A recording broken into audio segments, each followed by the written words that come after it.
মাছের মাথা দিয়ে ঝাল করব, ভিডিওটা শেষ পর্যন্ত দেখুন। রুই মাছের মাথা দিয়ে ঝাল, তাই? হ্যাঁ, এই যে এখন আমি দেরি করব না, কড়াইতে তেল দিয়ে দিয়েছি।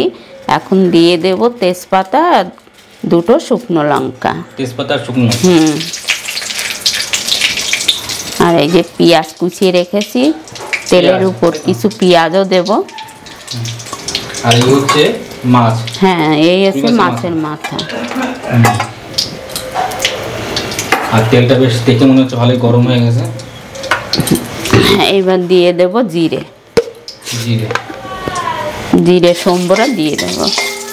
এখন যাচ্ছে জিরে সম্বরা, আর এটা তো দিতেই হবে, তাছাড়া কোনো উপায় নেই। এক সম্বরা দিয়ে বসিয়ে দেব।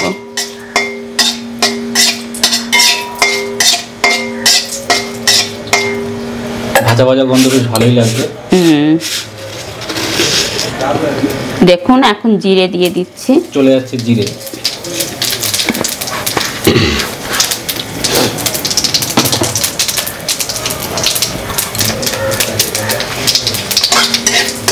এইবার দিয়ে দেব কিছু কুচানো পেঁয়াজ। চলে যাচ্ছে কিছু কুচানো পেঁয়াজ।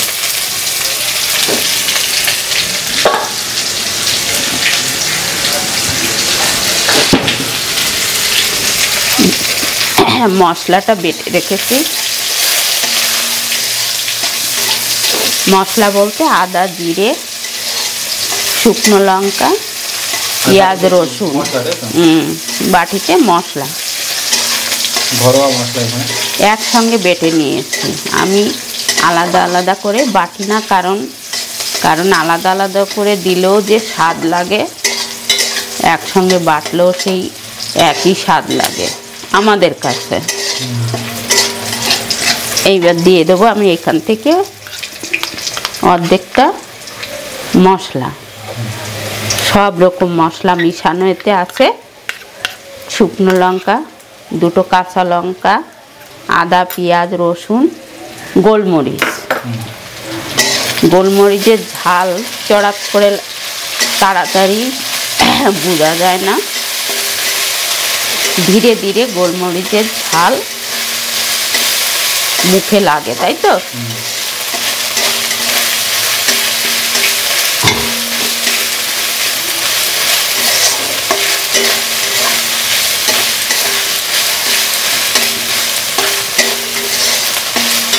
আপনারা ইচ্ছা করলে আমার পরিমাণ মতো যতটা মাছের মতো আমি ততটা মশলা দিয়ে দিচ্ছি, কারণ আপনাদের যেরকম মাছের মাথা সেরকম পরিমাণ মতনই মশলা দিতে হবে। আপনাদের মতন আপনারা রান্না করলে আপনারাও তাই সেই পরিমাণ মতন মশলা দিয়ে রান্না করে খেয়ে দেখবেন, খুবই ভালো লাগবে।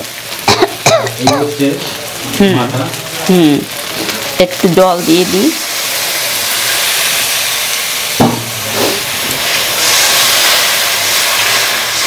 মশলাটা এবার একটু জল দিয়ে ভালো করে সাঁতুলে নেব। সাঁতুলে বা কষাই করে নেব।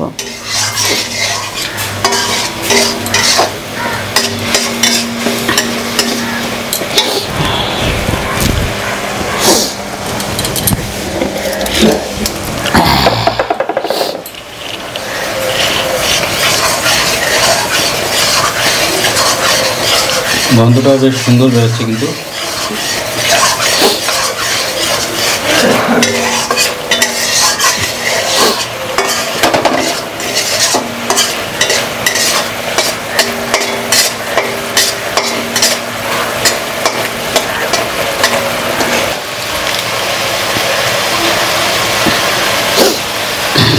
কাশ্মীরি শুকনো লঙ্কা পাউডার কিন্তু চলে গেল এখানে।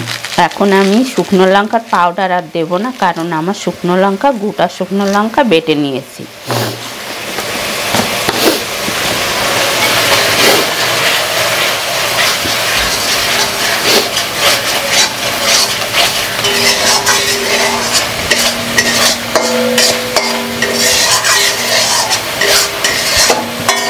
লালচে লালচে বেশ। মশলার গ্যাসে কথাই বলতে পারছি না, তাই তো?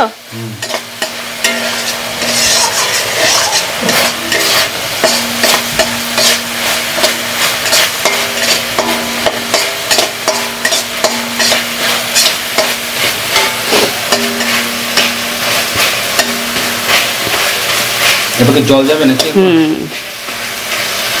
যতটা লাগবে আমি ততটাই দিয়ে দেব।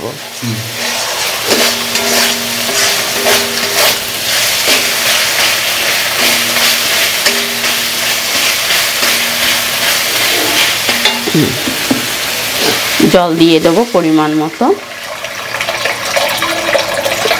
পরিমাণ মতো জল চলে গেল এখানে। তারপর একটু পরে মাছের মাথা নাকি এখনই? হ্যাঁ দিয়ে দেবো। না এক সম্বরা দিয়ে দিলাম না। এক সম্বরা। জিরে তেজপাতা শুকনো লঙ্কা দিয়ে এক সম্বরা দিয়ে বসিয়ে দিচ্ছি মাংসর মতো। এবার আমি দিয়ে দেব মাছের মাথাগুলো।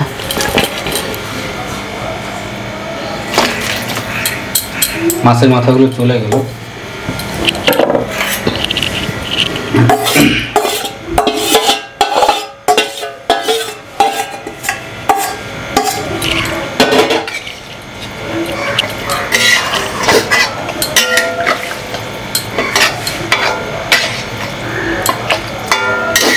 চাল কুমড়োর ঘন্ট, লাউর ঘন্ট, তারপর বাঁধাকপির ঘন্ট, রুই মাছের মাথা দিয়ে খুবই ভালো মানায়। আর এখন শীতের সময় এইসবই বেশি ভালো লাগবে, তাই তো? এখন ঢাকা ঢোকা যাবে? হ্যাঁ এখন ডেকে দেব। মশলা টশলা বলতে একটু ছাই গরম মশলা দিয়ে দেব। গোটা গোটা মাথা, তাই তো? কোনো মশলা যাবে? আর যাবে অল্প একটু নাকি? হ্যাঁ একটু গরম মশলা দিতে হয়। মাংসর মতনই তো রান্না।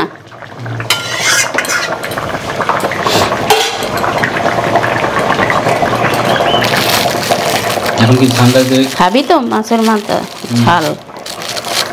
সানরাইজের গুঁড়ো মশলা আমি একটু গুঁড়ো গরম মশলা দিয়ে দিলাম।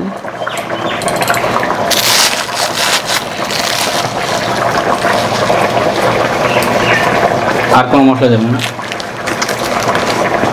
আলু দিয়েও রান্না করা যায়, বেগুন দিয়েও করা যায়।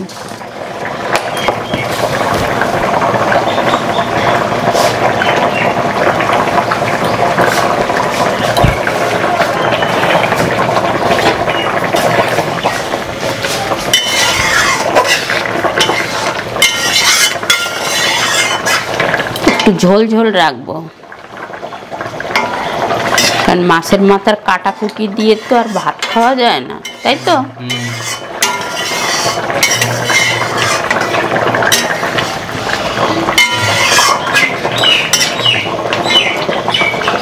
আমি হলুদ লবণ তো দিই দেখতে একটু, কারণ বাহ খুব সুন্দর লাগছে। তুমি বলো, আমার সাউন্ড শেয়ার। হ্যালো দর্শক বন্ধুরা, আমার এই রুই মাছের মাথা দিয়ে যে ঝাল আমি করছি, তো এই রান্নার প্রক্রিয়াটা কেমন লাগছে তা আপনারা কমেন্ট করতে কিন্তু ভুলবেন না। আপনারাও খেয়ে থাকেন কি না? না ভাঙবো, সে পর ভাঙবো। এক এক পিস করে খেতে হবে, তাই তো?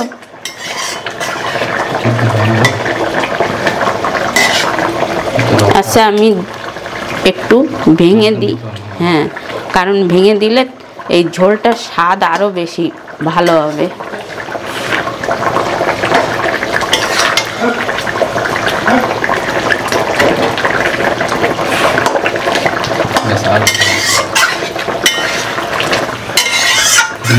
ঝোলটা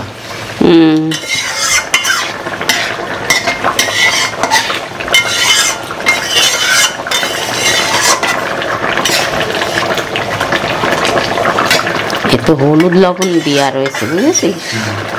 সেই হয়ে গেল নাকি? হয়ে গেল কিন্তু আমাদের রান্নাটা মাছের মাথা কালিয়ে, তাই তো? কালিয়া ঠিক বলবো না, ঝালই হয়েছে। আজকে তো আমি কালো জিরে ফোড়ন দিইনি, আজকে আমি সাদা জিরে ফোড়ন দিয়েছি। কালো জিরে দিলে আরও ভালো স্বাদ লাগে। অন্য দিন করব সেটা, আপনারা দেখবেন।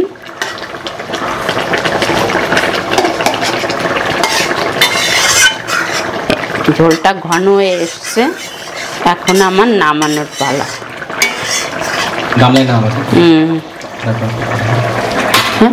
হ্যালো দর্শক বন্ধুরা, তা কেমন হলো আমার এই রুই মাছের মাথা দিয়ে ঝাল আমি করলাম, তা আপনাদের কেমন লাগলো তা কমেন্ট করতে ভুলবেন না। এখন নামানোর পালা। লাঞ্চে আজকে এই থাকছে। দুপুরের লাঞ্চে আরও বিশেষ কিছু আছে, ফুলকপি ভাজি,